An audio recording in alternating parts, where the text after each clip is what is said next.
Então vamos lá, hoje a gente vai começar uma Masterclass, que vai ser uma revisão de Green Belt, né? Vamos tentar aí resumir 80 horas de curso em 1 e meia, tá? Essa aqui é para ser uma revisão bem prática, então a gente vai, claro, falar bem por cima, não dá para aprofundar tanto, mas eu vou pegar e abrir aqui alguns exemplos bem práticos para vocês, para a gente relembrar como executar as coisas na prática, tá? Então, em momentos de revisão, eu gosto de falar que, tipo assim, nossa, faz 6 meses que eu não mexo no Excel. Abre o Excel e começa a fazer umas fórmulas que você vai relembrar rapidinho. E vai ser isso que a gente vai fazer. A gente vai abrir aqui até alguns arquivos do Minitab, executar algumas coisas aqui, para a gente relembrar e a gente ir para o curso de Black Belt já bem preparado para isso, tá bom? Então, para começar aqui, tá?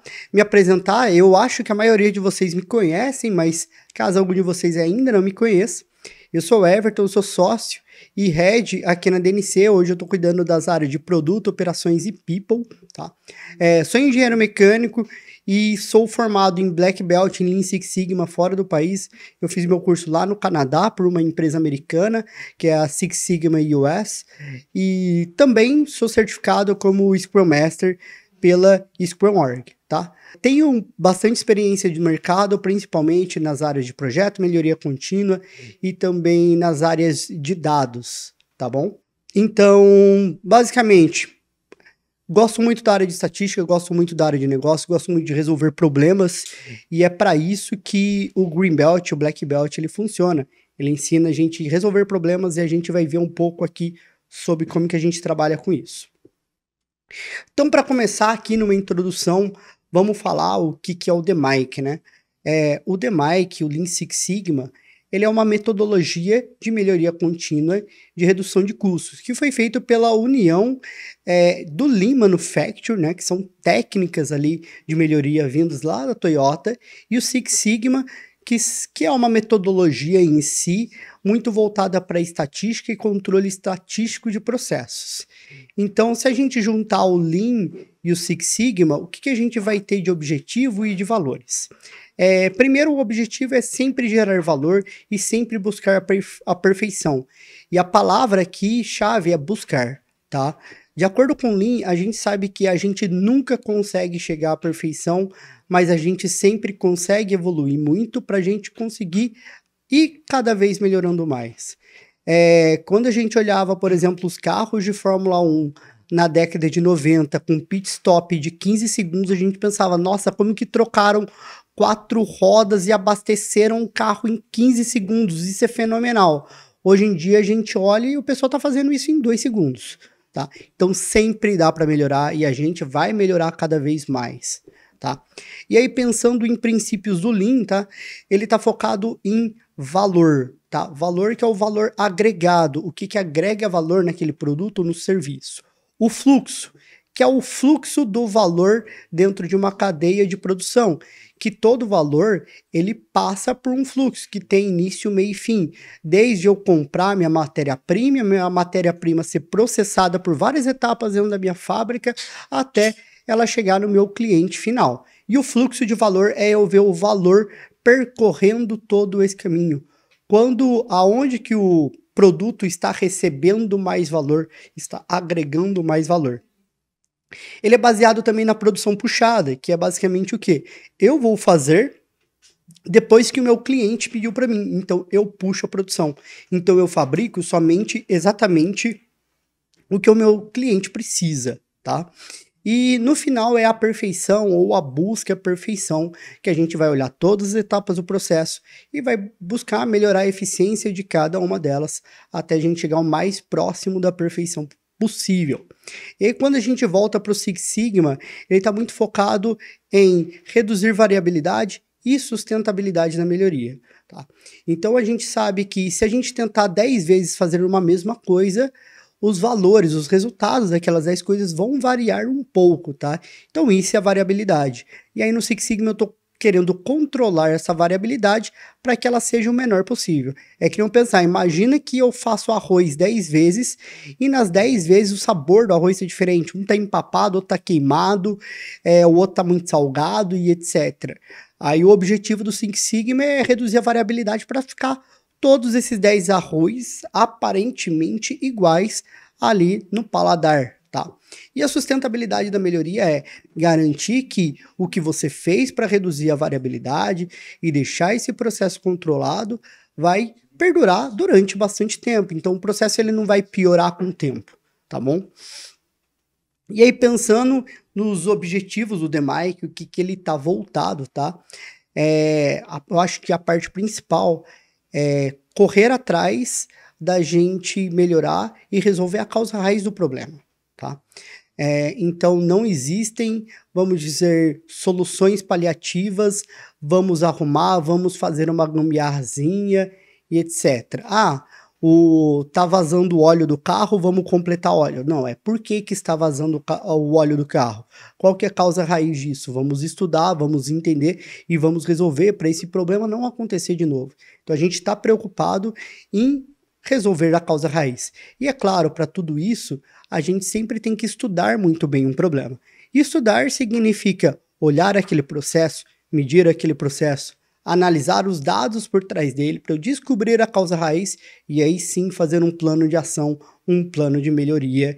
E é claro, fazendo esse plano de melhoria, geram padronizações de processos.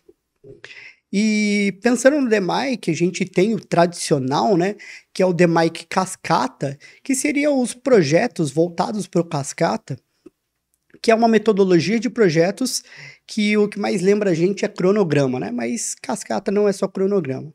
Mas basicamente é um projeto faseado no qual eu estou gerenciando os recursos desse projeto ali no tempo, tá? Então, todo projeto ele tem início, meio e fim, ele tem um objetivo específico e eu tenho recursos definidos, quantidade de pessoas, eu tenho budget e eu tenho outras coisas ali para controlar o tempo, recursos e etc. E eu vou fazer o projeto controlando tudo isso, e o projeto varia pouco, o escopo varia pouco, tá? Foi utilizado durante muito tempo o DMAIC Cascata, ele ainda pode ser utilizado, tá? Dependendo do projeto. E é claro, a gente tem um DMAIC que a gente aqui da DNC usa muito, que é o DMAIC junto com o Framework Scrum, tá? Que seria para a gente ter objetivos curtos e alcançáveis. Então, ao invés de a gente planejar no começo do projeto tudo o que a gente vai fazer e correr atrás da execução, como que a gente sabe que melhoria contínua é muito dinâmico e é difícil da gente saber qual que é a causa raiz no começo do projeto, porque você não analisou nada ainda. Então, é difícil você prever como que vai ser o projeto. O Scrum ele entrou muito bem ali no DMAIC, muito bem na melhoria contínua, porque a gente tem a flexibilidade de escopo, a flexibilidade de tempo e a gente vai priorizar o que traz mais valor, o que vai trazer mais resultado para o projeto. Então, ao invés da gente fazer uma melhoria grande, a gente vai focar em fazer várias melhorias pequenas, tá? E para quem não sabe, o Lean é muito baseado nisso, tá? Porque do Lean vem o Kanban e o Lean ele é muito focado em fazer essas pequenas melhorias. Então, o Lean com o Scrum casou muito bem. Agora, pensando vamos começar o projeto, vamos começar um ciclo de DMAIC, primeira coisa é entender sobre o problema. Então, a primeira coisa que a gente faz é o nosso diagnóstico, é o nosso VOC, Voice of Customer, que a gente vai conversar com o nosso cliente, que a gente vai conversar com o nosso dono do processo, o dono daquele problema, para entender todos os problemas que estão acontecendo naquele serviço, naquela empresa, naquela fábrica, naquele processo, para a gente entender o que está acontecendo. E entendendo o que está acontecendo, a gente vai priorizar o maior problema. Eu vejo muitas empresas falando assim, principalmente de pessoas que não são dessa área de melhoria contínua, falando assim, não, meu processo está lindo, maravilhoso, meu processo não tem problema, minha empresa não tem problema, minha empresa não precisa de consultoria. Aí que você se engana. Quem mais fala que não tem problema é que geralmente quem mais tem, mas acaba não enxergando, tá? Então o VOC ali é para a gente ajudar a identificar os problemas, para a gente priorizar e fazer o projeto onde vai trazer maior valor ali para a empresa. E aí, é claro, a gente identificou vários, infinitos problemas ali, a gente tem que priorizar qual problema que a gente vai atacar. E uma maneira da gente fazer isso é a nossa matriz de prioridade, que, como o nome diz, é uma matriz de priorização. Nessa matriz eu vou listar todos os problemas que eu tenho e eu vou colocar em colunas verticais ali no Excel pesos de determinados fatores. Os fatores, eu como gerente de projetos escolho quais que são os fatores de priorização, tá? O fator de priorização pode, por exemplo, ser o ganho esperado daquele projeto ou daquela melhoria, pode ser o custo daquele projeto, pode ser o tempo que vai demorar para executar aquele projeto, e etc. Eu vou escolher esses pesos, e aí, por exemplo, o critério 1 tem peso 3, o critério 2 tem peso 5, o critério 3 tem peso 7, ou todos têm peso igual, você que escolhe, de acordo com o que faz sentido para aquela empresa, os pesos, né? E depois você vai classificar cada projeto. O projeto 1, nota 3, nota 5, nota 7, em relação a cada um desses pesos. Qual que é a importância daquele projeto naquele peso? Eu coloco essas notas, faço uma multiplicação ponderada ali no Excel, né? E aí eu vou ter uma pontuação daquele projeto. E aí, é claro, eu faço um classificar do maior para o menor e o maior nota vai ser o projeto priorizado. Então, quando eu trabalho ali como um gerente de projetos ou um gerente de portfólio, isso o Black Belt faz muito, tá? Muitas vezes a gente está trabalhando, escolhendo quais projetos a empresa vai tocar, quais projetos serão feitos na empresa e quem que vai executar. Então, isso é um papel que o Black Belt acaba fazendo muito para ajudar nessa priorização. E essa técnica aqui é uma técnica que ajuda a gente a fazer essa priorização. E no curso do Black Belt, é claro, vocês vão aprender até outras técnicas, mas essa daqui eu garanto para vocês que já funciona muito bem. E aí, depois que a gente definiu o projeto, a gente vai começar o nosso projeto. E a primeira etapa ali no nosso DMAIC é o definir.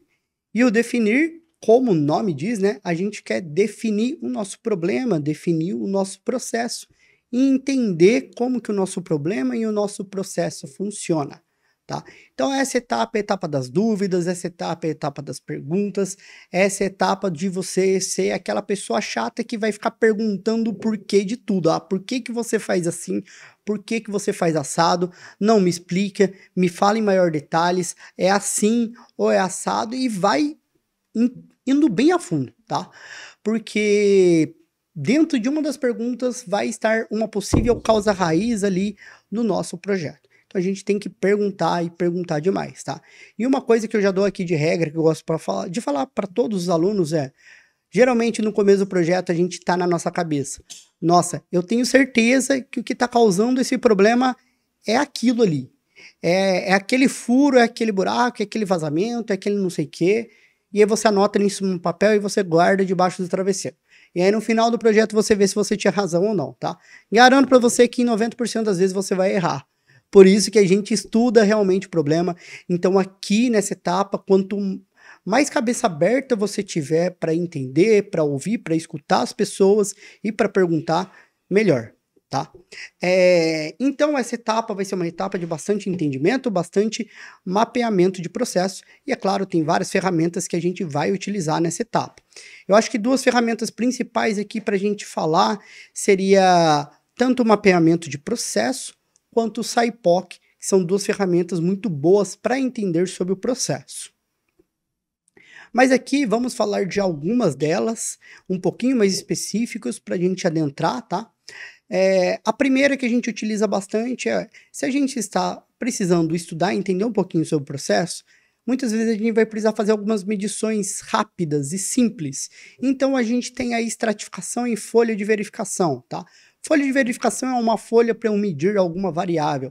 Eu vou entregar essa variável ali, uma folha de verificação ali com alguma variável que alguém tem que medir ali para mim e estratificado em determinados itens para a pessoa marcar e fazer alguma contagem.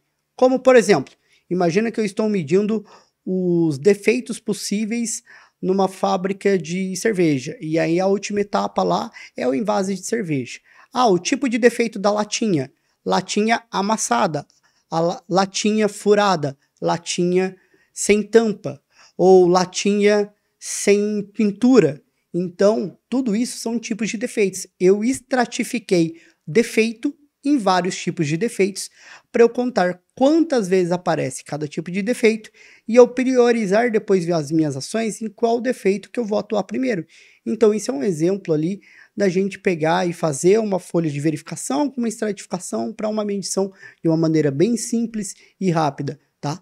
O segredo da maioria dos projetos, que a maioria dos projetos, os problemas são muito óbvios e as causas raízes não são tão difíceis de verificar assim. Então a gente não precisa ter vamos dizer, uma medição tão robusta. Então, às vezes, o simples vai resolver muito bem para a gente, tá?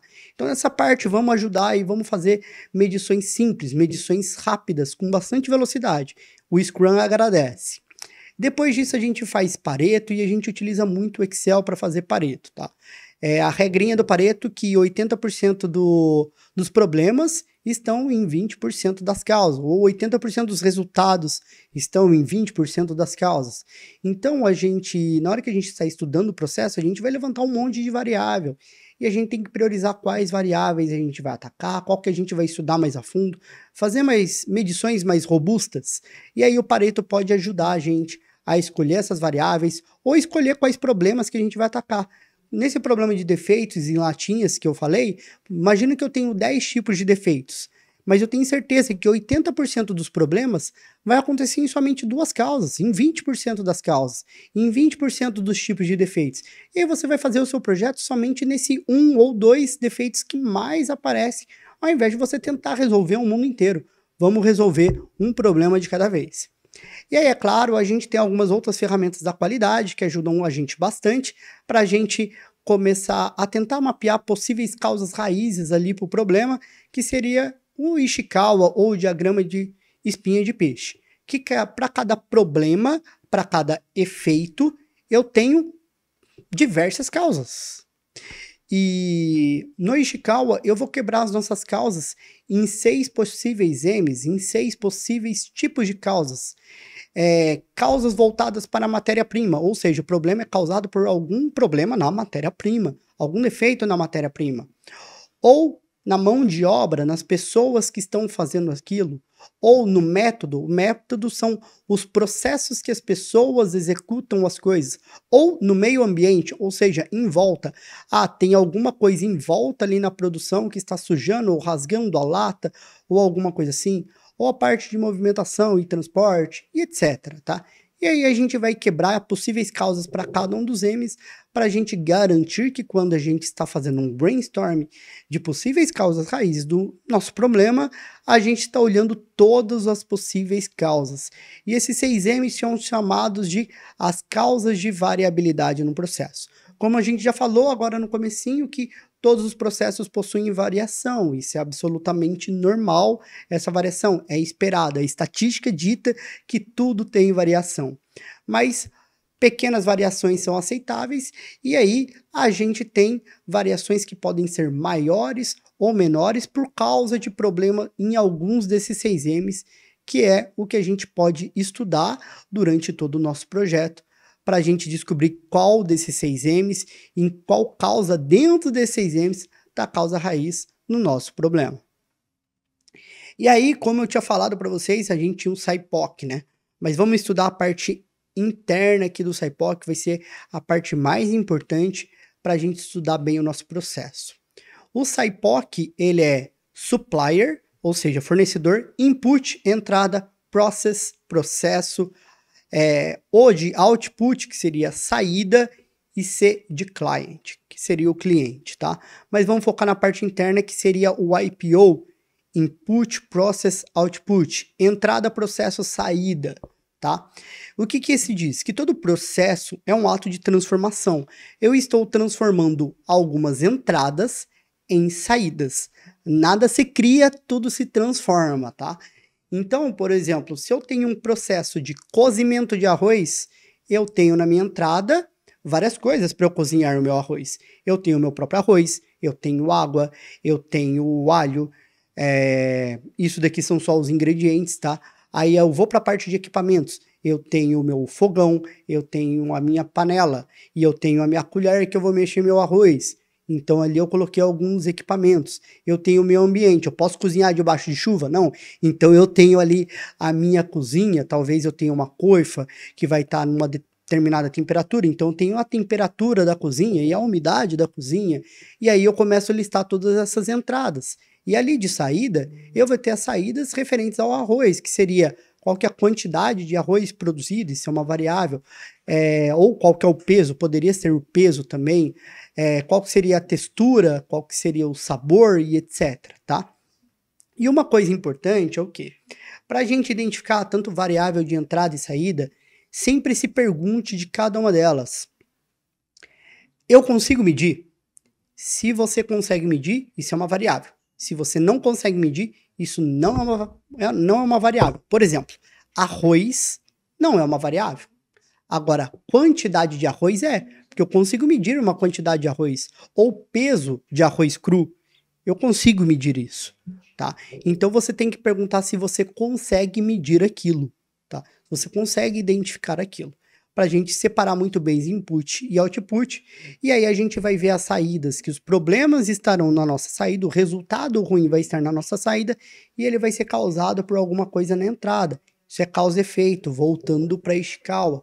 Então, por exemplo, eu fui fazer ali o meu arroz saiu queimado. Se meu arroz saiu queimado, quais são as variáveis de entrada que provocaram o meu arroz queimado? Pode ter sido o tempo de fritura do alho, então isso era uma variável. Pode ser o tempo de fritura do arroz, isso é outra variável. Pode ser o próprio tempo de cozimento do arroz, como um todo, depois de afogado, isso é outra variável. Pode ser a altura da chama, ou a temperatura da chama, ou a temperatura da panela, isso é outra variável, tá? Quando a gente olha a saída que está com problema, fica mais fácil da gente ter uma noção de quais são as possíveis entradas que estão causando aquele problema.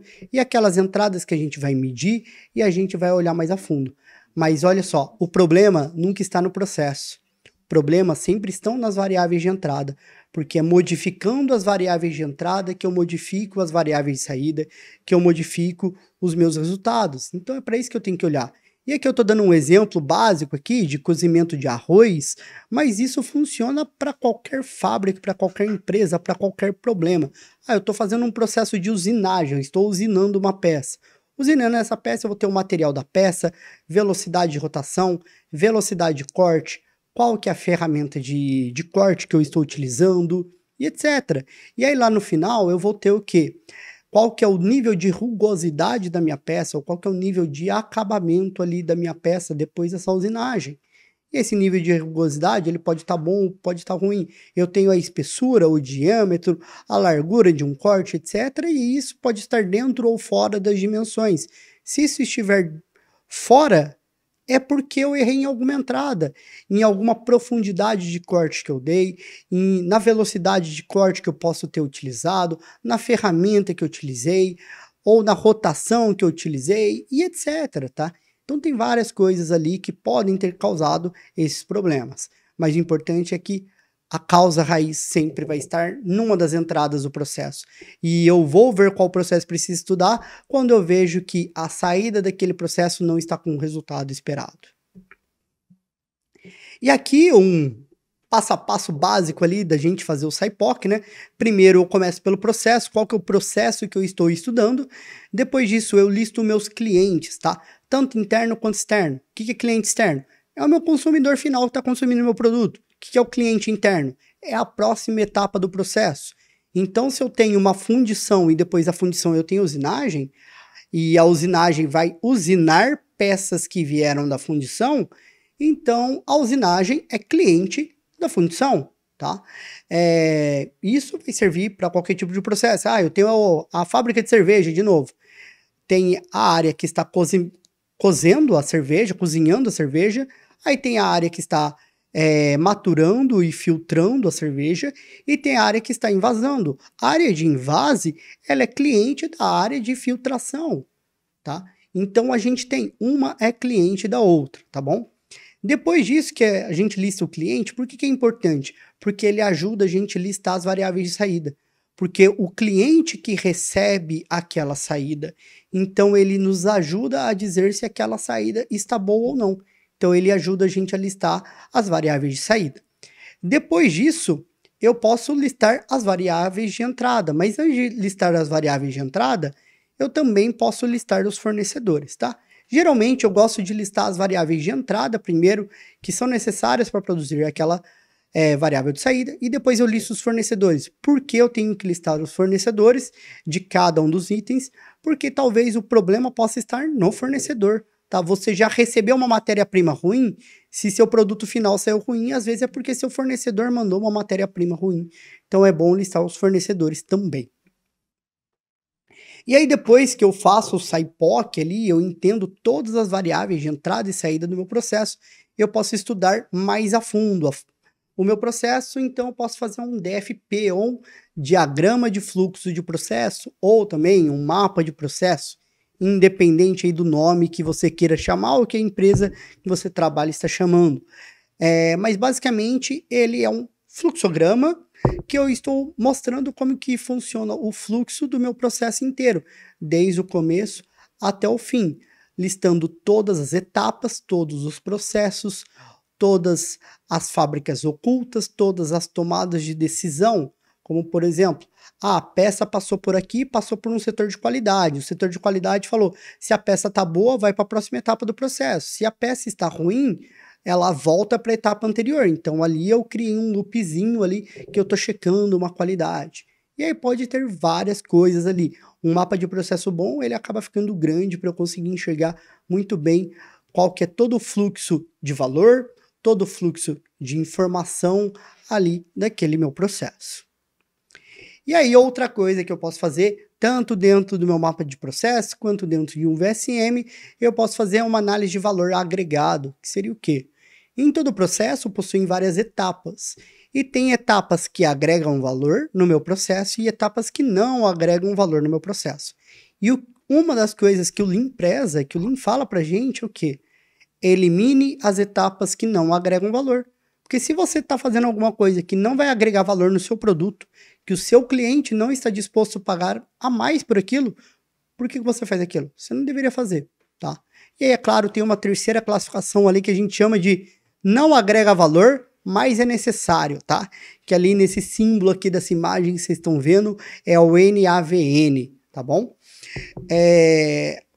Algumas etapas não tem como, eu preciso fazer aquilo, senão eu não tenho o meu produto, tá? Então não agrega valor, mas eu preciso delas. E a partir do momento que eu marco elas, tudo que não agrega valor, e eu coloco no meu mapa de processo, já mostra um indício de acordo com o Lean de vamos tentar eliminar essa etapa, porque o cliente não quer ela. Será que eu preciso dela? E aí uma outra ferramenta que vai ajudar muito a gente, isso daqui para a gente usar ponta a ponta no projeto e ponta a ponta na empresa também, que seria o FEMEA, que é uma técnica de análise de modo de falhas e os seus efeitos, para que a gente não tenha que ficar investigando a mesma coisa infinitas vezes. Então, se a gente pensar, né? Vamos pegar antigamente, deixa eu voltar. Vamos pegar antigamente que a gente perguntava, qual que é o mecânico melhor da cidade? Geralmente era o mecânico de carros, o melhor da cidade era o mais velho, né? Por quê? Porque essa pessoa já tem um FEMEA construído na cabeça dela e ela nem sabe. Quando chega um carro dando um problema, lá chegou um Corsa 96 com um problema de vazamento de óleo. O mecânico vai olhar para aquele carro, já consertou tanto Corsa na vida dele, que ele vai falar, ou é a mangueira, ou é o bujão, ou é tal peça lá. E ele já sabe quais são as 3 possíveis peças que vão dar problema, ele sabe qual que é a peça que mais dá problema, então ele já vai investigar direto ela, ele sabe qual que é a segunda peça que mais dá problema, que vai ser a próxima que ele vai investigar, então ele consegue identificar a causa raiz do problema muito rápido, porque ele tem isso montado na cabeça dele, por causa dos anos de experiência dele. Só que, vamos lá, o mecânico se aposentou, começou o filho dele lá, que tem 2 anos de experiência. E aí apareceu um outro Corsa 96 com o mesmo problema. Só que esse cara não tem a cabeça do pai dele. Ou não tem a cabeça do mecânico que se aposentou. E aí ele vai demorar para consertar o carro. E aí ele vai enfrentar problema. E aí ele vai ter alto custo.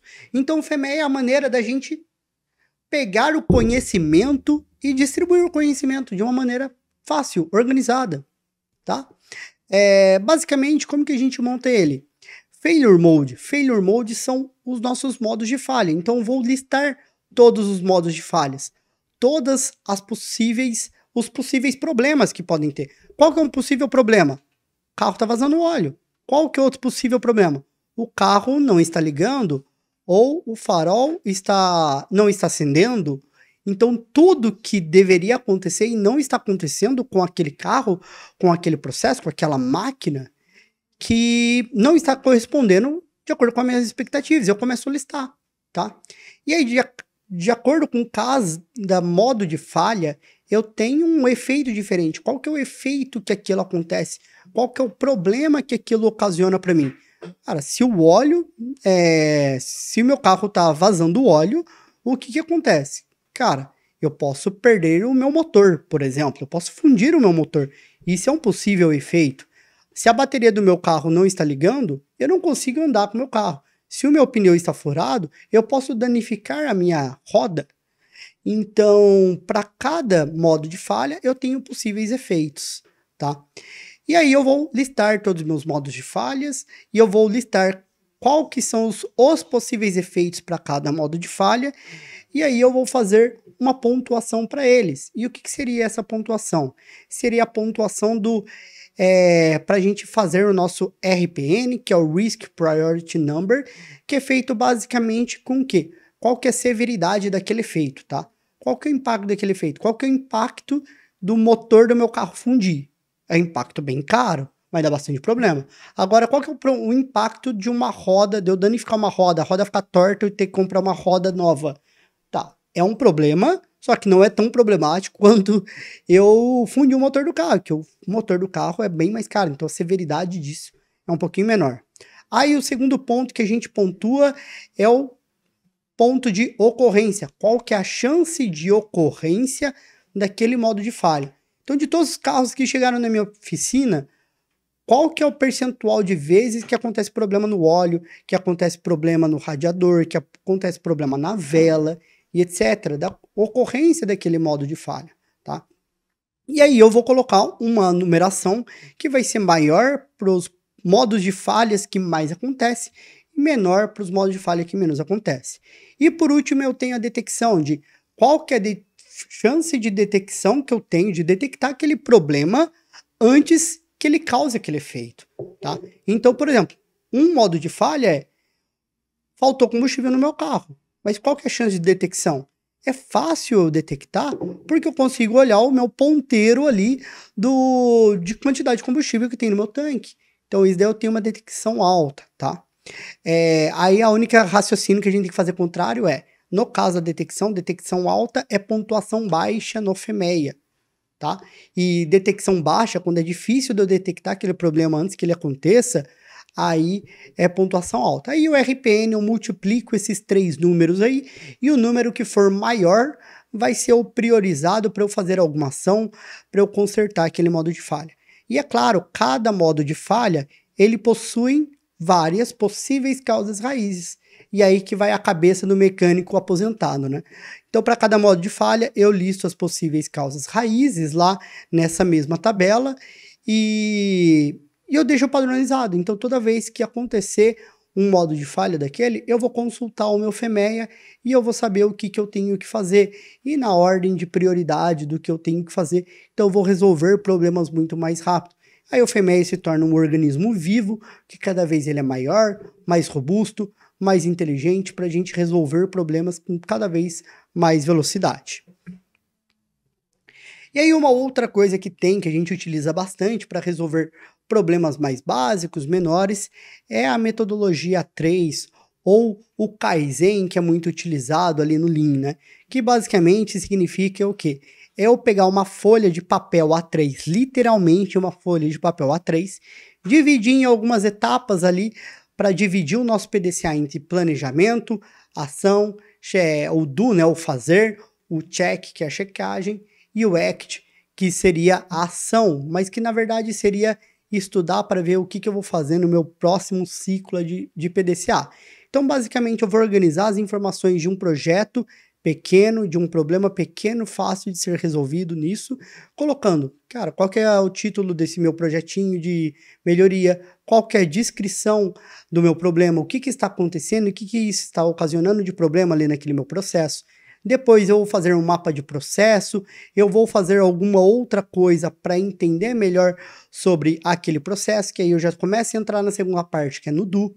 Aí eu vou fazer um enxocal ou vou utilizar alguma ferramenta para tentar identificar as possíveis causas raízes, e eu vou ter toda a parte de estudo dessa causa raiz para eu confirmar qual que é a causa raiz do meu problema. E aí, a partir disso que eu sei quais são as possíveis causas raízes, eu posso fazer um plano de ação para arrumar aquele problema. Primeiro eu vou tirar todo o óleo do carro, depois eu vou arrancar a mangueira que estava com problema, colocar a nova mangueira, fechar com as braçadeiras e depois abastecer de óleo e depois fazer o teste. Esse é o plano de ação. Plano de ação é um checklist que tem data e responsável de quem vai fazer cada uma das coisas. Aí o check seria esse acompanhamento do plano de ação e o act seria a parte de validação e teste, eu verificar se o problema foi 100% corrigido ou não. Se ele foi 100% corrigido, terminei. Se ele não foi 100% corrigido, eu faço um novo ciclo PDCA para eu melhorar um pouco mais, até eu chegar no resultado que eu gostaria. E aí, pessoal, estão curtindo o conteúdo de hoje? Olha, isso é só um gostinho do que os nossos alunos têm acesso semanalmente. A gente tem cursos aí com mais de 20 matérias e cada matéria tem o seu encontro ao vivo e o seu tema. Então, além desse conteúdo que você está assistindo hoje, existem muitas palestras, rodas de conversa, projetos práticos utilizando as ferramentas como uma mão na massa para você ter um portfólio que te enriquece em processos seletivos e nesse processo de migração de carreira. E se você se interessar em querer ter a DNC como uma propulsora do seu objetivo profissional, clica aqui no link que está aparecendo ou no chat ou na descrição desse vídeo para você conhecer mais sobre as nossas profissões, que são programas que acontecem aí de 6 até 12 meses, com mais de 200 horas de carga horária, projeto prático com empresas que são parceiras da DNC e levantam problemas reais para você desenvolver, além de semanalmente vários encontros como esse, conteúdos que são atualizados diariamente com novas ferramentas, novos frameworks. Então, se você quiser entender tudo que a DNC pode te oferecer, é só clicar nesses links e conta com a gente para te auxiliar nessa jornada de transição de carreira.